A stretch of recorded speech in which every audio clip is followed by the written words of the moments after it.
Hey, how you doing? My name is Gerry Bassermann. I'm the Director of North American Markets for Propellerhead Software.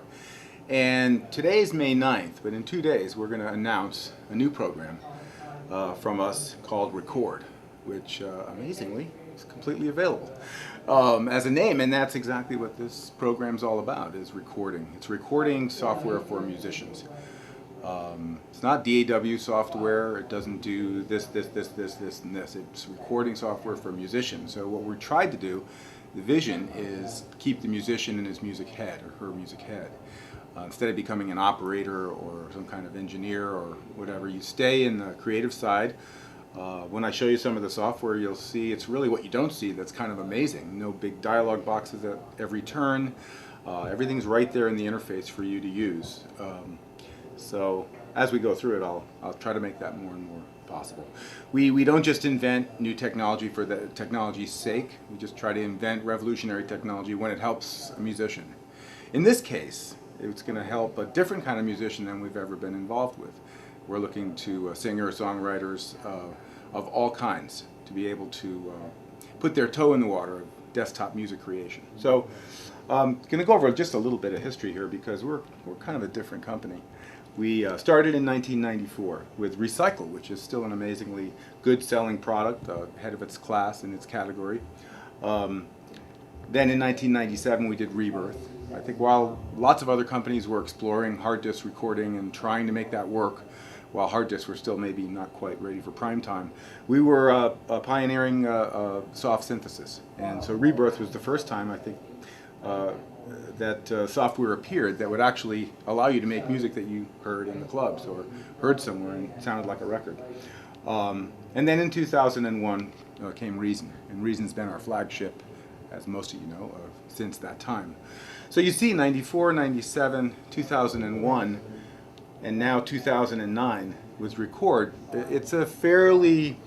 We don't come out with products all the time. We like to think that we make products that are evergreen, that they worked when they were invented, and they still work. And in fact, people use Reason 1 on new computers, and they use Reason 4 on old computers, and we're not in that kind of you have to upgrade or die paradigm. And we think it's user-centric, it's musician-friendly. If you had a sign above every studio door saying this studio is a musical instrument, it would make for such a different approach to recording. Brian Eno said that, and that was kind of a mantra when we're designing this software, that the studio experience should be this completely creative, the idea that you're playing the studio. And so what this software Record does, it's a complete recording environment to take an idea from a total dream state to completely finished production. And make it be creative every step of the way. There's the logo. We're actually going to have guitar picks made in this shape of the logo, and you'll see why as I go through the software. So let's abandon ship on the PowerPoint and take a look at it. One of the first things you might see is, besides my messy desktop, is that it looks quite like a Reason 4 sequencer, the arrange window, but it's full of audio waveforms, right? So that this is in fact an audio recording piece of software. We did lots of focus groups with musicians, and we were saying, like, what would be better about an arrange window? Would it be better to invent a wholly new metaphor for that? And everyone was really comfortable with the kind of arrange window, which is time passes left to right, and you can scroll through your tracks, and you can cut, copy, and paste, and do everything you can do in arrange windows, right? So it's sort of like driving a car. If you know how to drive your car, you can probably drive someone else's car. And the same thing is true here. Why invent a new technology that doesn't serve a purpose? So pretty much the arrange window looks familiar. It has some navigators here that allow you to easily scroll through the song, and you can easily, move into closer or more far, zoom in, zoom out, etc. So that's one screen. There's three in all. We tried to keep it simple again so nobody gets lost. And you access these with these F5, 6, and 7 keys. So for example, if I hit F7, then that's exactly where I am. If I hit F6, I see the rack. Now the rack paradigm is part of Reason's way of working, and we also felt that the rack is great. Let's keep that metaphor. People understand it, but you see a new device in the rack here, and it's called the audio track. So, similar to Reason, when I say create a new audio track, I'm going to get a new device in the rack called audio track. Think of it like maybe like a DAT player. It could be mono or stereo, and you can do all kinds of things to it, and you can of course turn it around and wire it up, etc., the same way you can in Reason. And then there's a third screen, and that is the mixer.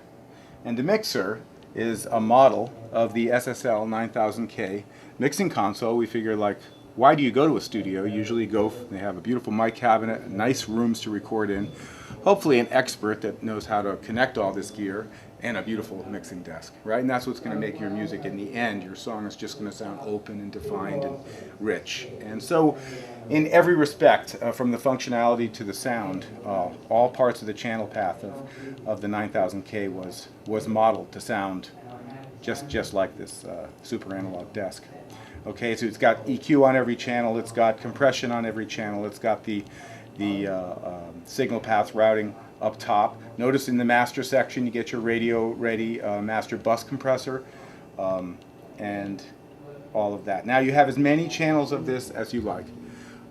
Just depends on your computer. I'm going to show in the demo I'll run later a track, 60 tracks, 60 mixer channels, all of which have compression and EQ running on my MacBook Pro. Not the newest MacBook Pro, but everything about the program is super robust. So you can run all of this even on a fairly contained CPU like this. It's very, very efficient.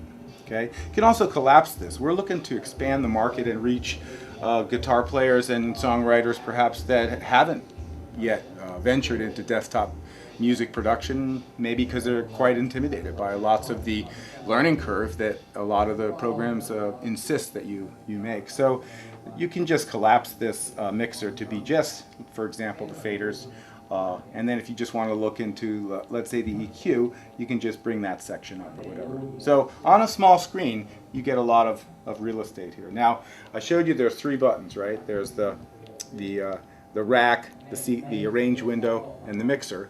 I can also hit any 2 of these at once, and I get mixer plus rack, or 2 of these at once, and say rack plus sequencer. I don't have to save screen sets. I just do it in real time and access it really quite easily. So let's go over to the arrange window. Some of the features, like there's a feature, for example, when I play this song, it's running at 140 beats per minute. That's what all the parts were recorded at. I can punch in 180 or 100 or 200 or 80, and the song will simply go faster or slower. There is no change to the audio quality. It sounds like the band is simply playing at a different speed. It is something we invented that is revolutionary, but it serves a basic purpose of a musical need, right? When you write a song and you record and everyone leaves, you know in 2 weeks, easily, you're going to want a different tempo there. Or you're going to want for them to have played a retardando at the end. You can do that, and in real time, record will simply change. Everything sounds the same, the cymbals, the drums. If you record a new track at a different tempo, and then switch it back to the previous tempo, all the tracks hang together, like the audio? Yeah. So it doesn't matter, like you could record at 180 and then you switched it back to 160 and everything will just... Oh, exactly. So if you're a modest guitar player like me, I might slow it down. Remember what MIDI was great for in those days. You could slow a part down, play it in, get it right, and speed it up again. Yeah. Well, now you can do that with audio. And there's no pre-processing and no warping and no hand-holding. In fact, you wouldn't, for example, see that feature listed in any of these menus. All you do is it's just a fact of life. So for example, if you didn't know digital audio rules, then you would expect it to work this way. If you were a completely new user and you said, oh, I'm just going to speed it up, and then you go type a new tempo in, well, then it would speed up. So hopefully that's the kind of presence and immediacy and workflow that we're offering to musicians.